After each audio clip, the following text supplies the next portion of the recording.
Hey, it's Dr. Gayla. I'm a licensed acupuncturist, naturopath, and author of What's Your Kryptonite? If you're new here, I share practical tips and advice to make prioritizing your well-being easy.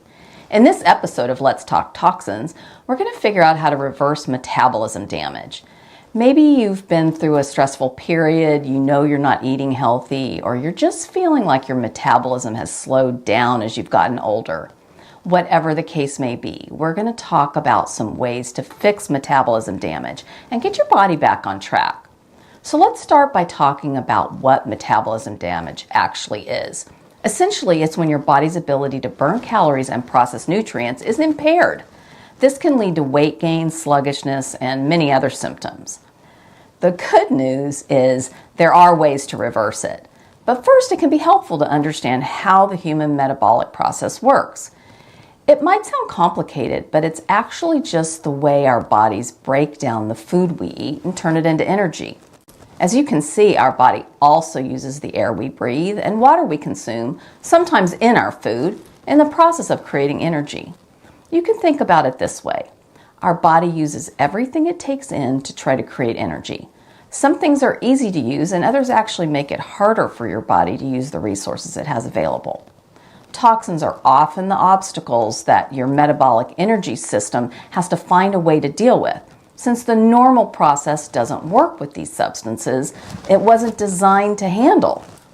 We have no control over these processes other than to make sure that we're not doing anything to make it harder to get the job done. Our breathing is automatic. When we eat food, it goes through a process called digestion, also automatic. The food is broken down into smaller molecules that our bodies can use. These molecules include things like carbohydrates, proteins, and fats. All of these molecules, even the toxins that come along for the ride, get absorbed into our bloodstream and transported to our cells. Your body tries to convert them into a molecule called ATP. ATP can be thought of as the fuel that our cells use to power all the things they need to do, like contracting muscles and producing heat and even just keeping our organs functioning. But here's the thing. Our bodies are really smart and know how to filter what can actually be used to create energy. So our metabolic rate adjusts to compensate based on what it has to work with.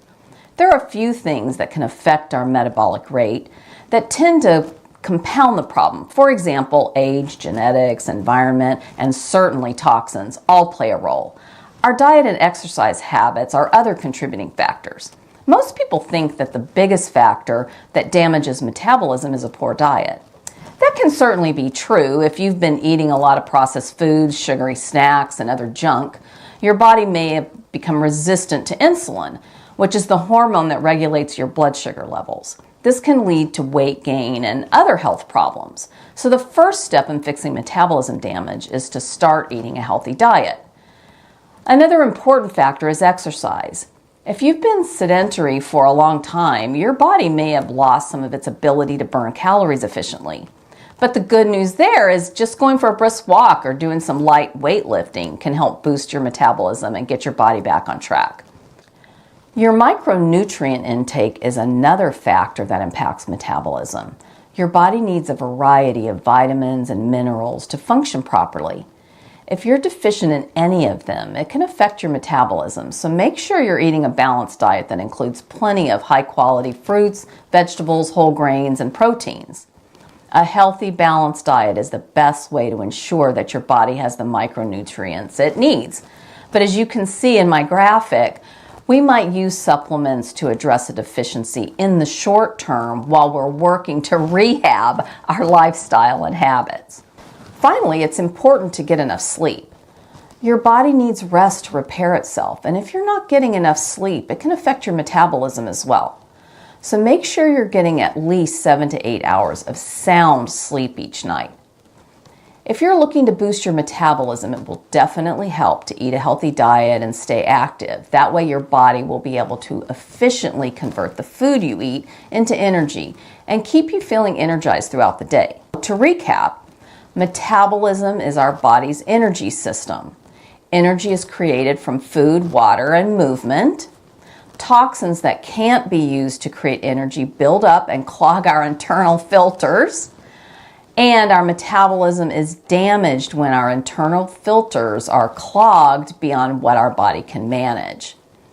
And that's the basic rundown of the human metabolic process and how you fix a damaged metabolism.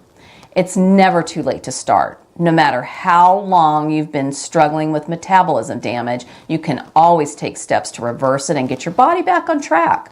If you're doing all the right things to reverse the damage to your metabolism and it's still not producing results, it's most likely a buildup of toxicity. When you've addressed all the common factors that damage metabolism, you'll need to unclog your body's filters to get things moving again. The trickiest thing that damages our metabolism is toxicity. I say trickiest because it's often the hardest to pin down. I have lots of information on my website at drgala.com to help identify the toxic stressors that are draining your energy. It's my mission to help women detox the effects of chronic stress to restore their superpowers naturally. And that's another episode of Let's Talk Toxins. If you'd like a heads up the next time I release an episode, subscribe to my Wellness Weekly newsletter on the website. Thanks for joining me on this journey. See you next time.